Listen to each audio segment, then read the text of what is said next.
அதிமுகவோட செயல்பாடுகளை விட கம்யூனிஸ்டுகள் நாங்க அதிகமாக மட்டும்தானங்க எங்க களத்துல நாங்க கூட்டணி ஆட்சியில் இல்லை, ஆனால் கூட்டணியில் இருக்கிறோம். அரசியல் கூட்டணி, மக்களை பாதுகாக்கிற கூட்டணி. இதுல எங்களுக்கு முரண்பாடே கிடையாது. இல்லங்க 25 கோடி வாங்கி கூட்டணி போயிருக்காங்க. இந்த 25 இந்த டயலாக் இல்ல, இந்த இது வந்து below the belt அடிக்கிறது. இதுக்கு என்னால பதில் சொல்ல முடியும்.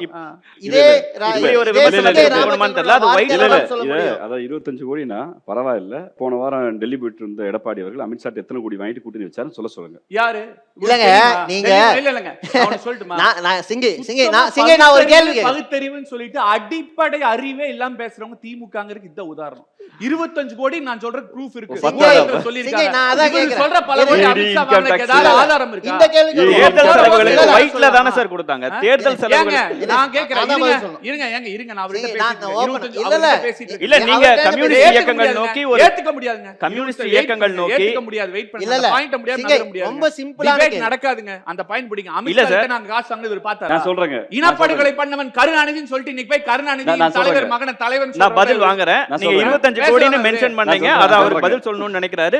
சிந்தனை முடிச்சிருங்க. நீங்க பாஜக அமித்ஷா கிட்ட நான் வாங்குறது பார்த்தா இவருக்கு தான் வந்து எண்ணி கொடுத்தாரா? அது மரியாதை கொடுத்தால் மரியாதை அவங்க அத 25 கோடின்னு தப்பா நினைச்சாங்க. 25,000 கோடி வழக்குக்கு அவங்களுக்கும் சம்பந்தி வழக்கு முடிச்சு வைக்கிறது. ப்ரூஃப் இருக்கான்னு கேக்குறேன். போய் அரசியலா சொல்றேன். அது மறுக்கட்ட ப்ரூஃப் இருக்கான்னு கேக்குறேன். எத்தனை வழக்கு ஊழல் வழக்குல தமிழ்நாடு அமைச்சர்கள் இருக்காங்கன்னு நீதிமன்றம் குட்டு வைக்குது. ஏன் பழைய அமைச்சர்கள் மீது இத்தனை வழக்கு இருக்கு? ஒரு பிரேமா பேசி எடுத்து ஏன் ஈடி உள்ளவல்ல, இன்கம் டாக்ஸ் உள்ளவல்ல? அதிமுகவுல பல அமைச்சர்கள் செய்தால் அது வந்து புனிதமா?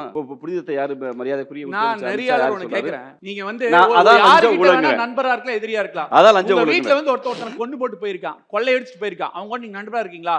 கொள்ளை அடிச்சு கொண்டு போட்டு போனதுக்கு அப்புறம் இனப்படுகொலை பண்ணா, அதுக்கப்புறம் சக்கர நாற்கால சீதாரி, புல்லு புடுங்கி கருணாநிதி, மிஸ்டர் சுடலை கருணாநிதி சார் அப்படி விமர்சனங்கள் எல்லாரையும் வச்சிருக்காங்க சார்.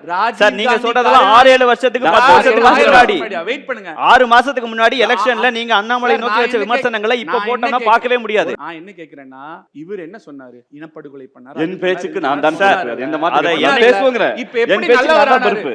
என் பேச்சுக்கு நான் தான் பொறுப்பு. அதே விவாதம் வைக்கலாம். இல்ல சார், கடந்த அரசியல்ல கடந்த காலத்துல எல்லாரும் ஒரு நிலைப்பாடுகளை எடுத்திருப்பாங்க. கட்சி நீங்க அண்ணாமலை நான் எதிர்த்தேன், இன்னைக்கு கூட்டணியில் இருக்கணுங்கிறதுக்கு இதுக்கு ரெண்டுக்கு வித்தியாசம். எப்படி தவழ்ந்து போய் பதவி பிடிச்சாரு? கொலை வழக்கு எடப்பாடி பழனிசாமி இருந்தாரு.